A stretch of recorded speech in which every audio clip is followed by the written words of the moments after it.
So in this video I'm going to show changing the engine in your VW van. In these early vans it's pretty easy because all you need to do is remove this valance, the bumper and a few bolts on the engine, and then you can pull it backwards out of the car on one of these little trolleys. Guys, come on, out of here! So the first thing to do is to remove the bolts which are connecting the splash guard to the body of the van.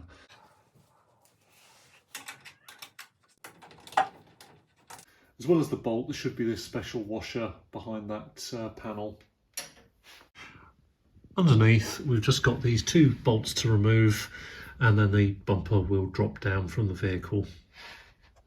So next is to remove the valance. There should be two screws here. There's only one fitted on this van, and I'll take that out and also that screw there. So now I'm going to disconnect the electric connections from the engine to the body of the vehicle. Before you do that, you need to disconnect the earth strap on the battery, and that's held on with a 13mm spanner.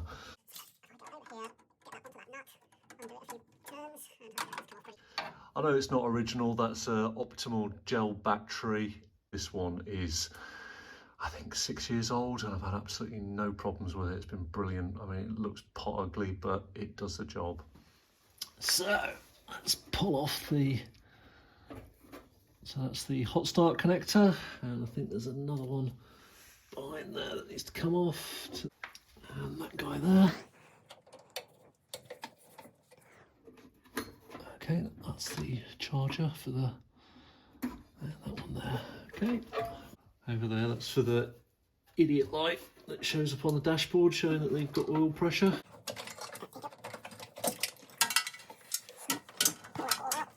Push that up over there so it's out of the way.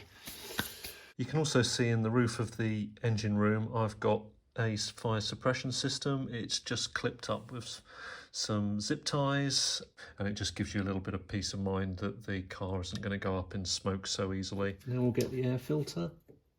So this is full of oil, so I need to be a little bit careful with this.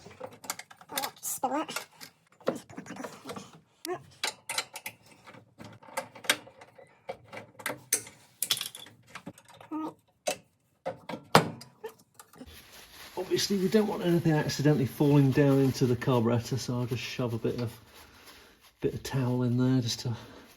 I also removed the tailpipe from the exhaust.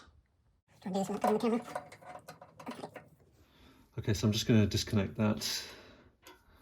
It's a 8mm spanner. Okay, there we go. And that cable then needs to be pulled back from the other side of the engine. If this engine had heat exchangers, this cable would also need disconnecting. There's one on both sides. Behind the bulkhead, we've got the fuel line. We need to disconnect that. First, pinching off the fuel. And pull that off the fuel line.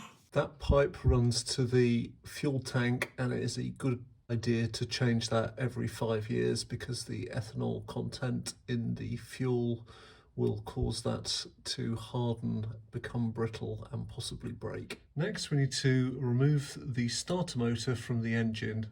First we remove the bolt that's at the back behind the fan, and then we can tackle that bolt there. You can also notice that the insulation on that cable has somewhat melted. That's the positive cable coming from the battery. It's caused by a faulty isolation switch for the battery that was causing a lot of resistance. Right, that should now lift out.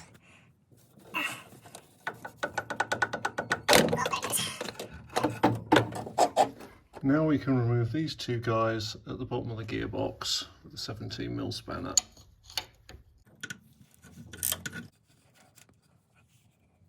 Final bolt to remove is just here, but before we do that we need to put the jack underneath the engine to take the weight.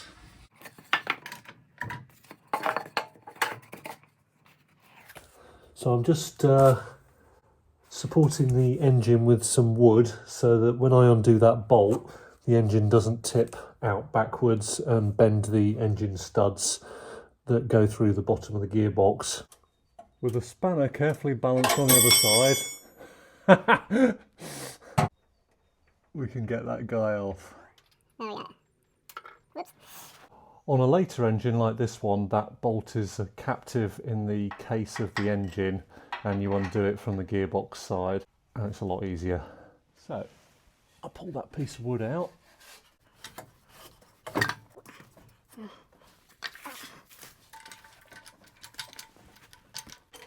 So I'm pushing with my left hand on the top of the fan house to keep the engine in position. I've now got the weight of the engine on the jack so it doesn't tip forward, and now we can pull the whole thing carefully forward on the jack, making sure now it's balanced on the jack, disengaged from the gearbox, spin that round and slowly let the engine down. Through the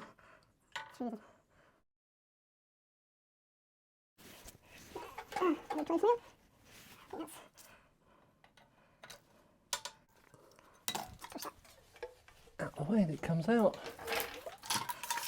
Alright, maybe it's wood. Pull that out. Yeah, cardboard making that a bit difficult. Smooth. Right, job done. So while the engine's out, I'm going to give the bell house a bit of a clean and make a note of any oil or debris that's in there in case something's worn or broken. I think we've got quite a bit of oil in there, so I'm guessing that's the seal behind the flywheel. Here's the trolley which I made myself and lifted the engine onto. It's made cheaply out of a few profiles of metal, some weld nuts and a set of wheels from Amazon. So I finished faffing around doing some repairs in the back of the engine bay, and now I'm going to put the engine back in. First I'm going to check that the clutch is installed properly, and to do that I need to just grease this bearing that's in here, then install the clutch plate like that, and then basically drop that guy in there and line up the marks where it was taken off, and then evenly tighten up that plate. So I'll do that now. So the Bentley manual says I need to just quickly check the function of the clutch mechanism. I need to check the condition of that bearing, which is running beautifully smoothly.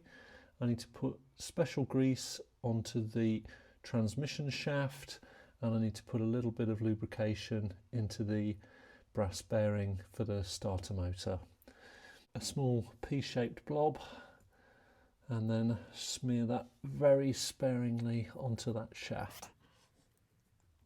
Done. So the 1600 engine is a little bit wider than the 1200 and a little bit heavier, so this is going to be a bit more tricky. So I've just released the spark plug leads so that they're not sticking out. Put a little bit of tape on the top of my fancy rocker covers from CSP that I don't scratch those, and I need to be careful when I push it in that I don't bend the transmission drive shaft as I offer the engine up. That's the worst thing that can happen. So slide it into place. Okay, offering the jack.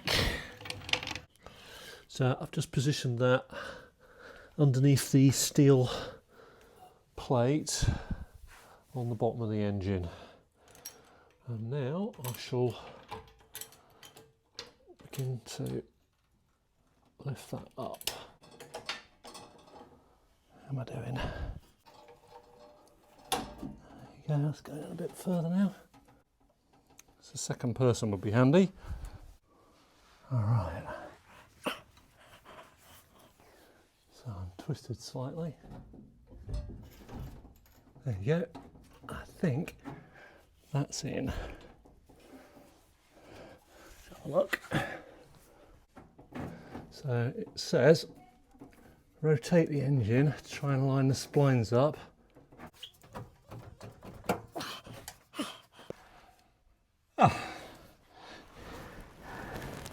It was fully seated, it was just the rubber seal that was holding it back. The top left bolt is in. I've loosely secured the 2 studs coming through the gearbox, and now I can remove the trolley jack.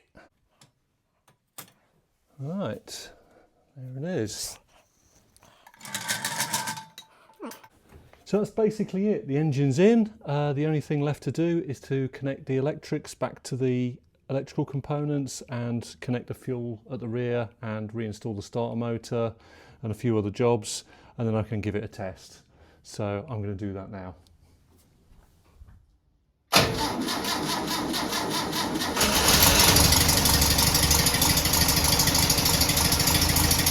Whoa, that sounds a bit awful.